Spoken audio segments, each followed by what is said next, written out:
In this video, we are going to be working with an InDesign library starting on page 323.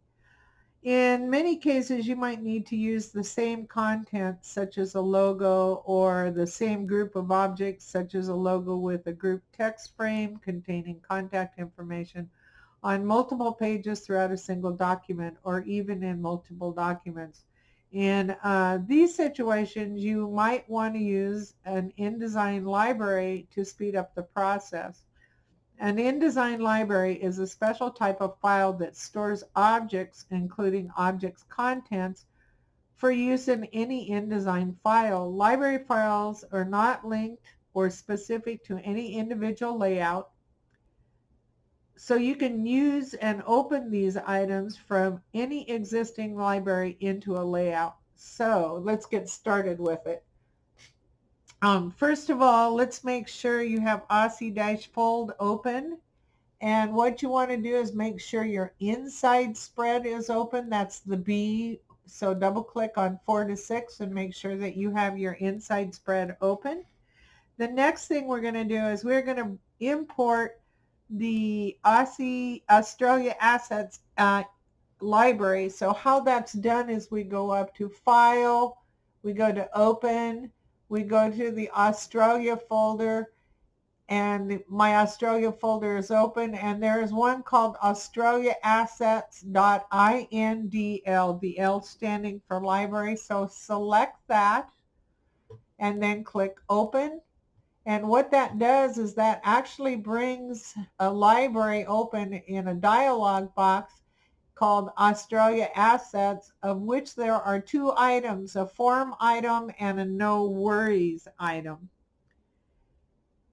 If you move your mouse over the right item in the library panel, you can read the description. So I'm going to hover over no worries, and it says place across the bottom of an inside spread.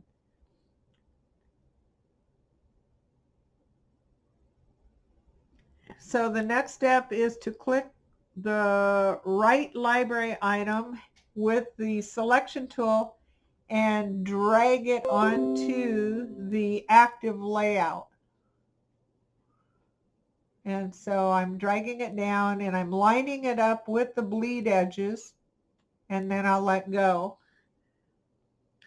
If you see a missing font warning, just click close. I did not. Position the object at the bottom of the spread with the aligned bleed, which we already did. And now let's just go over and open up the swatches panel. Now my swatches panel is already over here on the right hand side. It's the one with a whole bunch of little squares. If yours is not open, just go up to Window and click Swatches underneath the window, but we need to open up swatches. And it says highlight all the text in the frame. So what I need to do is I need to go over and grab the text tool, and I'm going to go inside the frame and highlight all the text, and then change the font to ATC Onx Bold. So I'm going to go up to the control panel at the top. It says Dragoon, and I'm going to change that to ATC Onx and Bold. And then it says click to place the insertion point in the text. So I'm going to go down and click inside the text, which will remove the highlight, and you can review the results. And it's kind of interesting because it's two shades of blue, one slightly darker than the other. Now it says to move your mouse over the form item in the library panel and read the description. So I'm going to go back over. First I will go back to my selection tool. I'm going to go back over to the library, and I'm hovering over the form item, and it says, just a minute, it says place in bottom left-hand corner of outside spread. So now at this point, what I'm going to do is navigate to pages 1 through 3. So I will click on the numbers 1, 2, 3 in the pages panel and bring back the pages 1, 2, 3.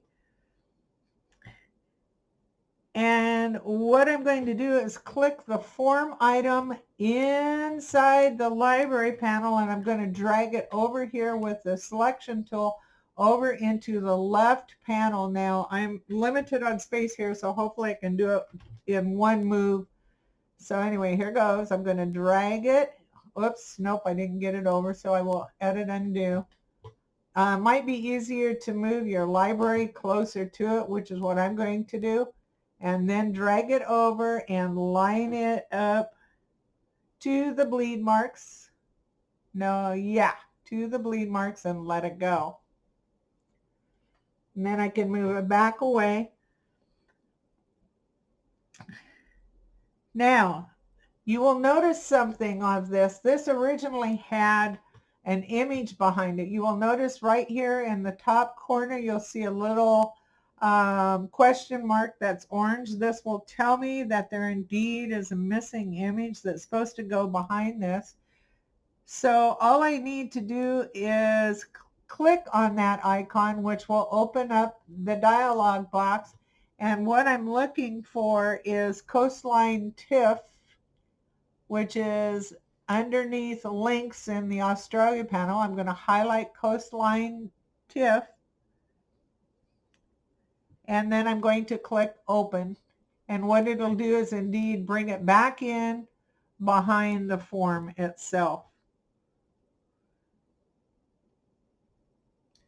Okay, our next step is to open the file GT Assets INDD from the Australia folder. So what I'm going to do is I'm going to go File and Open, and I'm going to open up GT Assets, which is another InDesign folder, and wait for it to open. And what you will see, I'm going to close the paragraph panel here and the conditional text panel here. What you will see, and I'm going to move the conditional text over on my bar. What you're going to see is the name, which is a logo, and below the logo is the address. And what I want to do is I want to drag this whole thing into the library panel. Now, the easiest way I have found to do this is I want to make sure I highlight everything, and the easiest way is to take the selection tool, hold down the mouse button, and go all the way around everything, and it will select everything at once. Once I have done that, then I will drag it onto the library panel. Once I have dragged it into the library panel, the new library item appears in the panel, and the original item in the layout is exactly the same as it was before I drug it in. So it does nothing to the original at all. Now, if I hover over it, it doesn't do anything. But if I click the library item information button, which is down here at the bottom, if you can see it in the dialog box, it says library item information. I can open it up and I can give it a name under item name. And so what I'm going to put in the name field where it says global logo AI, I am going to change that to logo with address. So go ahead and type that in. And then in the description field, I want you to put use this group whenever the logo and address are required.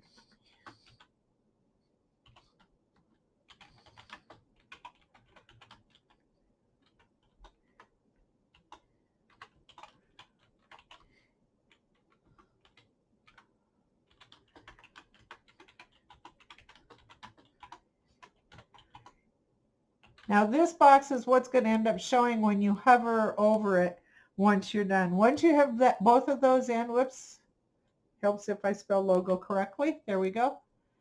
Click OK, and now if you hover over it, you will see that it indeed has directions just like our others had. Okay, once I'm done with that, I can go ahead and close this file without saving. So I'm going to go up to the top tab, click the X, and close it out. And I'm going to bring my library closer to the center section because where we want this to go is we're going to want it to go in the center panel area. So we are going to drag the logo with the address from the library panel into the layout. So I'm going to just drag it right to this center section like so. And drag a second copy and position the new instance on page 1. So I'm going to drag a second copy over here and put it on page 1. And on page 1, I'm going to double click the text frame below the actual logo itself and hit the delete key because I don't need the address over there. And on this one, I'm going to click it and I'm going to go up to the top in the rotate box up in the control panel at the top, and I'm going to change it to 90 and hit enter or hit the tab key. And then I'm going to use my arrow. Oops, nope.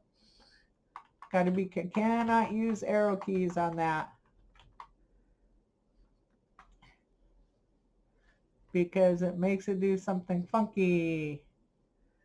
Let's see if I can edit and undo that. Yes. Gonna need to do it more than once though. Okay, so you're just gonna want to take your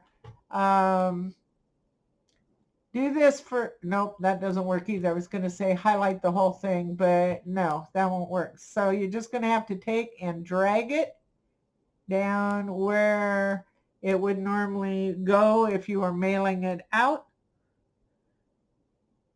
Once you have done both of those, okay, that pretty much finishes up the exercise. So let's do a Control S to save our work. And we will go on to the next one in just a minute.